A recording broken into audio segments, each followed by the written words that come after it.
কোটি টাকা মানি কাটু করেছে। আর ওই দরবেশ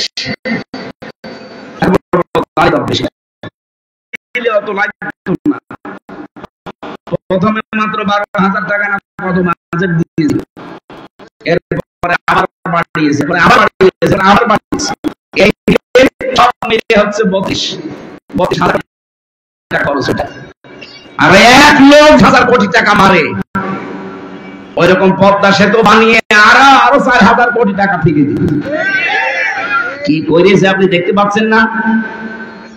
আপনি হোসেন ভাই বলছিলেন না যে 2 জন মন্ত্রীর গ্যারান্টি দিয়েছে, মাওলানা মতিউর রহমান নিজামী, আলী হাসান মোহাম্মদ মুজাহিদ রহমতুল্লাহ আলাইহি। সারার দুর্নীতিও পায়নি অনুবীক্ষণ যন্ত্র দিয়ে। আল্লাহর ওলি খোঁজার জন্য আপনি সেই চলে যাচ্ছেন সিলেটে, আল্লাহর ওলি খোঁজার জন্য চলে যাচ্ছেন চট্টগ্রামে। এগুলো তো আল্লাহর ওলি অর্থনৈতিক ভাবে, কথা বলেন না কেন? এগুলো আল্লাহর ওলি না। কত সম্পদ কামাই করার জায়গা ছিল দেখেছেন? সারা দুর্নীতি পাইনি। আপনি কি মনে করেন আল্লাহর ওলি মানে ওই যে গাছতলায় বসে হো হো করছে ওটা ওলি? ওটা তো বলি।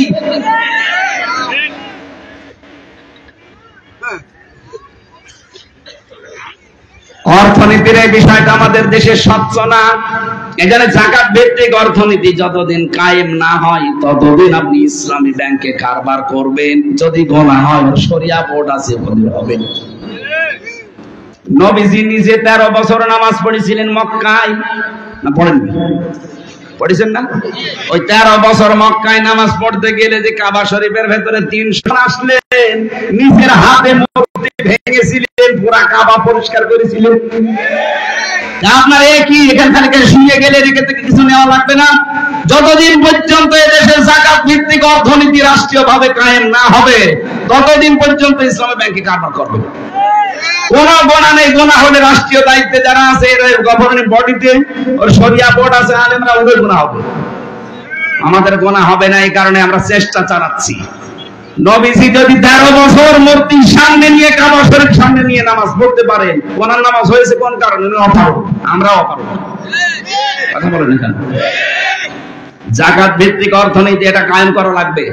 কাকে কাকে জাকাত দেবেন এই খাতগুলো জানা লাগবে। কি কি জাকাত দেবেন এটাও জানা লাগবে। খালি আমরা সোনা আর রূপা হিসাব করি, ফসলেরও জাকাত আছে। এই কথা বলছেন না কেন? শরীরেরও জাকাত আছে না নেই? হারাম খেয়ে এক একজনের শরীর 3 পুরুষের মতো। জাকাত দেওয়া লাগবে না শরীরের? জাকাত, শরীরের জাকাত কি? রোজা। কি? এত বড় শরীর, ওরে বাবা হাতির মতো। রোজার কথা বললে বলো হুজুর আমার গ্যাস, পিটানো দরকার শয়তান। রোজা রাখলে আরো গ্যাস ভালো হয়। কথা বলে না কেন? এখানে 5টা কথা 3 নম্বরে আছে। বা আমানতুম বিরুসুলি, আমার রাসূলের উপরে ঈমান আনবা। ওয়া আযযারতুমুহুম, তাদেরকে সাহায্য করবা। ওয়া আকরাদতুমুল্লাহ কারদান হাসানা, আল্লাহকে উত্তম ঋণ তোমরা প্রদান করবা। রব্বুল আলামিন বলেন এটা যদি কেউ করতে পারে, লাউ কাফিরান্না আনকুম সাইয়্যাতিকুম, ওদের জীবনের যে অপরাধগুলো ছিল আমি আল্লাহ ওটা সব মিটিয়ে দেব, সবগুলো মুছিয়ে দেব, একটা অপরাধ আর বাকি থাকবে না। ওয়ালা উদখিলান্নাকুম, আমি নিজে তাদেরকে অবশ্যই প্রবেশ করাবো জান্নাত, এমন একটা বাগানে তাজরি মিন তাহতিহাল আনহার, যার তলদেশ দিয়ে নদী আর নহর বয়ে গেছে। ফামান কাফারা বাদা যালিকা মিনকুম, এরপরেও যদি তোমাদের ভেতরে কেউ মুখ ফিরিয়ে চলে যায়, ফাকাদ দাল্লা সাওয়া সাবিল, সে সরল পথ থেকে অনেক দূরে সরে যাবে। বলেন নাউজুবিল্লাহ। আল্লাহকে সঙ্গে রাখার জন্য যে কাজগুলো বললাম খুব সংক্ষেপে, আমরা এখন থেকে যদি আরম্ভ না করি সত্যি আল্লাহর রহমত আপনার সাথে থাকবে না। জেলখানার এই 3টা বছরের অভিজ্ঞতা আমার সবচাইতে বেশি এইটা। ওখানে 100 জনের প্রায় 70 জন মানুষ জেল খাটতেছে পারিবারিক জীবনের কারণে। স্বামী স্ত্রীর ভেতরে হয়তো তালাকের বিষয়, অথবা যৌতুকের কোন কারণে, অথবা বউকে শাসন করতে গিয়ে মেরে ফেলেছে। এখন যে জল্লাদটা আছে ওর নাম ইলিয়াস, চট্টগ্রামে বাড়ি। এর আগে যেটা ছিল নরসিংদীর শাহজাহান জল্লাদ, কত মরে গেছে। এখন যেটা আছে ওর বড় কেস না।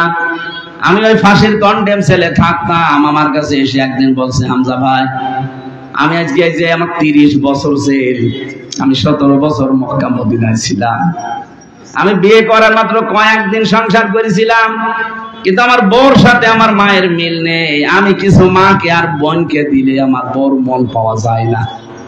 শেষে আমি ওকে সংশোধন করার জন্য একটা থাপ্পড় দিয়েছিলাম, ছাতা মরে গেছি। একটা থাপ্পড় দিয়েছি, একটু জায়গা মতো লেগেছে, মনে হয় মরে গেছে। এখন ওর বাবা মা মামলা দিয়েছে মার্ডার। শেষে আমি আজ যে আমার ফাঁসি ছিল, এখন আমি যাবজ্জীবন এসেছি। 30 বছর আমার জেল খাটা লাগবে, এখন আমি ফাঁসি দেই, মানুষকে ফাঁসি দেয় লোক। অথচ খুব বড় মামলা না, সংশোধনের জন্য একটা থাপ্পড় দিয়েছে। আর হাজারো পরিবারে শান্তি নেই, স্বামী স্ত্রীর যে দাম্পত্য কলহ কেন, এগুলো দেখে দেখে দেখে দেখে কোরআন হাদিসের সাথে মিলিয়ে আমি বই লিখেছিলাম। ওখানে তো লিখতে দেয় না, খালি টুকে টুকে রেখেছিলাম। পরবর্তীতে বাইরে এসে বইটা ছাপিয়েছি। পারিবারিক জীবনে স্বামী স্ত্রীর দাম্পত্য কলহ আমাদের অধিকাংশের ভেতরে এগুলো আছে। আমরা আবেগে যদি কিছু করে ফেলি না, ওই 4 দেওয়ালের মাঝে গেলে জীবন আর বের হতে পারবেন না। এজন্য এই জায়গায় খুব সেনসিটিভ জায়গা। ওরা এমনি বাঁকা হাড়ের তৈরি, ওই বাঁকা হাড়ে ওইভাবে কাজ করা লাগবে ওদের সাথে। ওই বইটা গাড়িতে আছে মনে হয়, যাওয়ার সময় মেয়েদেরকে আর ছেলেদের জন্য একটা আছে। আপনার স্বামীকে, আপনার ছেলেকে, ভাইকে পাঠিয়ে গাড়ি থেকে নিয়ে স্বামীকে পড়াবেন। আর স্বামীরা স্ত্রীকে, মেয়েকে, ফুফুকে, বোনকে, মেয়েদেরকে পড়ান। আমার মনে হয় পরিবারের শান্তি ফিরে আসবে। আমি যা লিখেছি আর আলেমদেরকে দিয়ে দেখিয়েছি। ওই গাড়ি থেকে যাওয়ার সময় নিয়ে যাবে। এখন আজানের সময় হয়ে গেছে, 4টা 2 বাজে, ফরজ নামাজ সামনে, এই জন্য নামাজ বাদ দিয়ে আমরা মাহফিল আর চালাতে পারছি না। আগামীতে আমার রাতের বেলা নিয়ে আসবেন আশপাশে কোন জায়গায়। আসিম বাজারে একটা মাহফিল নিয়েছি। আসিম বাজার কোথায় সেটা? আসিম বাজারে রাতের বেলা, ওটা রাতে 9। আমি এশার পরে উঠবো, সাইদি সাহেবের মতো মাহফিল হবে। এশার পরে উঠবো, রাত 9টা 9:30 মাহফিল শেষ। আপনারা ওখানে আসবেন ইনশাআল্লাহ। আল্লাহুম্মা আমিন। লা ইলাহা ইল্লা